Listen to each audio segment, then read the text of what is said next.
everyone, I'm Brooke on behalf of Interior Emotions, and today I will be speaking to Beverly Flaxington. Beverly is a best-selling author, professor, behavioral expert, and corporate consultant. Today, we will be talking about the ideas in her book, Self-Talk for a Calmer You. Hi, Beverly. Thanks so much for being here. My pleasure, Brooke. One of my favorite topics. So let's jump right in. What exactly is positive self-talk and why is it important? So one of the things that most of us are very unaware of is that we have a running commentary going through our head almost constantly. Maybe it stops while we sleep, but that's about it. And unfortunately, a lot of it is negative commentary. We are beating up on ourselves. We are talking about something that shouldn't have happened. We are running through a dialogue that we want to have.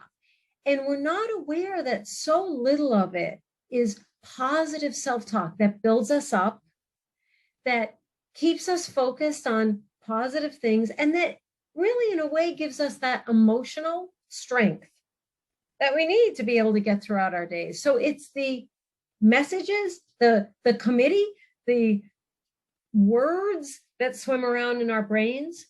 How do we shift those so that they're a little bit more positive and a little bit more empowering? What are some tips for using positive self-talk to manage stress and anxiety? Yes. So what happens, of course, with stress and anxiety is that we literally get carried away by it. It builds on itself. If I'm anxious about this, then it's almost like sometimes our mind starts to look for what else should I be anxious about? And so how we can use positive self-talk is to interrupt that flow. Interrupt as the anxiety, it's like an orchestra. It's getting louder and louder and louder. How do we interrupt it and be able to change that dialogue? Now, I don't believe, Brooke, that you get to where it's all this rose-colored glasses and I'm in this anxious state. So now I'm going to tell myself everything is great. Our minds will reject that because it's not great. But what we can tell ourselves are things like, I can figure this out. There will be a way out of this. There are answers. I just need to find them. I have options available to me. So I believe in really looking at the self-talk in a way just to be able to get yourself to where it's like, I can figure it out. So it doesn't have to be this glowing, wonderful thing. Just calm yourself down so you can think about it productively.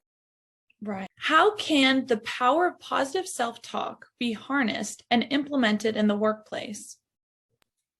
Well, so you think about, oh boy, I can't stand my boss. I don't like this team member. I work too hard. There's so much to do and there's too little time. I don't really like my job. I mean, we could spend the next hour where we could give examples of what we tend to say to ourselves in the workplace. You know what? It depletes our energy. It depletes our focus. It actually brings us down and makes us less effective. So how can you shift it? You know what? My boss is human. He makes mistakes. She makes mistakes. You know what? That team member annoys me. I probably annoy them too. You know what? Everybody's doing more with less. How can I get to be a little bit more effective with what I have to do? So it's really just trying to frame things. So I call it a little bit of a mind shift, a reframe, right? It's my choice between putting it in negative terms that are going to continue to pull me down, and at least maybe more putting it in objective, rational sorts of terms so that I get more power to do what I need to do. Those are great insights. Thank you so much, Beverly. My pleasure, Brooke.